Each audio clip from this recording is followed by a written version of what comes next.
بسم اللہ الرحمن الرحیم۔ تاریخ کے صفحات پلٹیں تو معلوم ہوتا ہے کہ حق اور طاقت کی جنگ نئی نہیں۔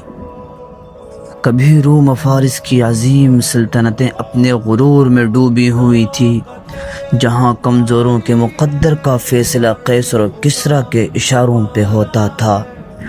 پھر ریگزار عرب سے رسول اللہ نے عدل و انصاف کا وہ سورج طلوع کیا جس نے قیصر و کسریٰ کے ایوانوں کو ہلا کر رکھ دیا۔ تاریخ بتاتی ہے کہ جب بھی کوئی حق کی بات کرتا ہے یا کسی بڑی طاقت کے مفادات کے سامنے دیوار بنتا ہے تو اسے کچلنے کے لیے کبھی بغاوت اور کبھی غداری کے عنوان تراشے جاتے ہیں۔ آج وینزویلا کے صدر نکولس مادورو کے ساتھ جو ہوا وہ اسی پرانی کہانی کا ایک نیا باب نظر آتا ہے۔ یاد کیجئے 2003 کا وہ سال جب اسی امریکہ نے پوری دنیا کے سامنے یہ جھوٹ بولا تھا کہ صدام حسین کے پاس تباہ کن ایٹمی ہتھیار ہیں۔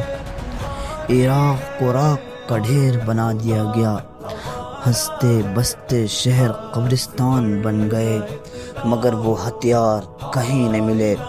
آج برسوں بعد دنیا جانتی ہے کہ وہ صرف تیل اور تسلط کی جنگ تھی جسے جھوٹ کا لبادہ پہنایا گیا تھا۔ وہی بساط ہے، وہی چال ہے، وہی فریب ہے، وہی شکاری، وہی جال ہے، وہی فریب ہے۔ کل بغداد جلا تھا ایک جھوٹ کی آگ میں، آج کاراکاس کا وہی حال ہے، وہی فریب ہے۔ وقت بدلا مگر بڑی طاقتوں کی ہوش نہ بدلی۔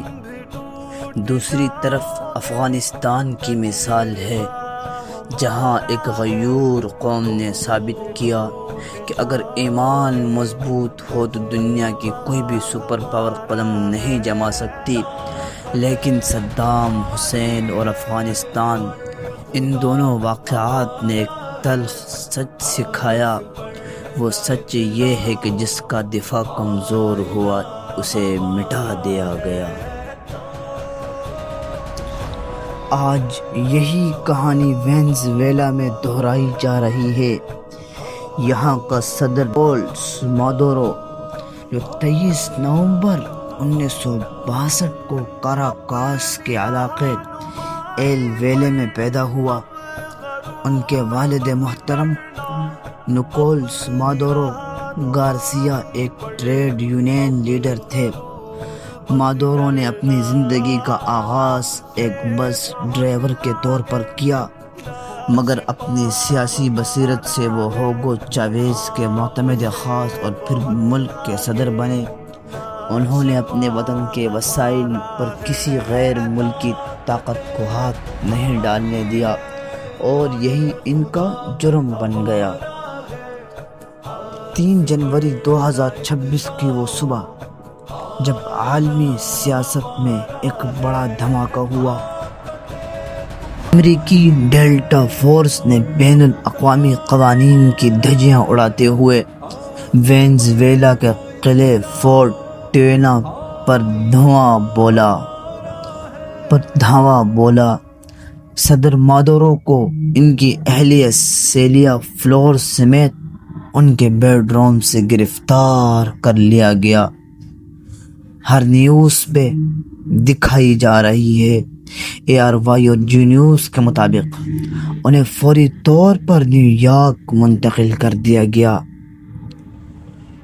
امریکہ نے دنیا کو بتایا کہ یہ گرفتاری منشیات کے خلاف ہے، لیکن اصل حقیقت کچھ اور ہے۔ امریکہ دراصل وینزویلا کے دنیا میں سب سے بڑے تیل کے ذخائر پر قبضہ کرنا چاہتا ہے۔ مادورو کے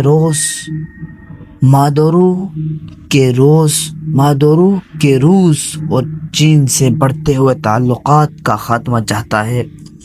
یہ وہی جھوٹ ہے جو کبھی صدام حسین کے خلاف بولا گیا تھا۔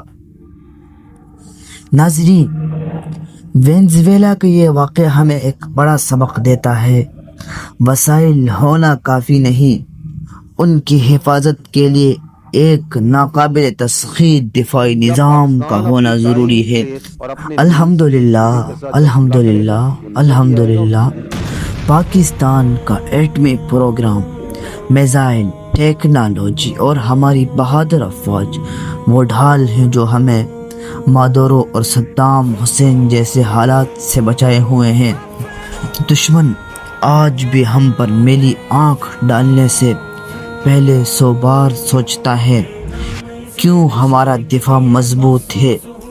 وقت کا تقاضا ہے کہ ہم اپنے دفاعی اداروں اور اپنی فوج کے ساتھ سیسا پلائی ہوئی دیوار بن کر کھڑے ہوں، کیونکہ جس کا گھر کا چوکیدار مضبوط ہو وہاں دشمن کبھی داخل نہیں ہو سکتا۔ تاریخ گواہ ہے کہ غفلت کی سزا مٹ جانا ہے اور بیداری کا صلہ باقی ہے۔ پاکستان زندہ باد، افواج پاکستان پائندہ باد، پاکستان زندہ باد۔ ساری دنیا ہل جاتی ہے جب ہم سب در سب ڈٹتے ہیں، لشکر کے اور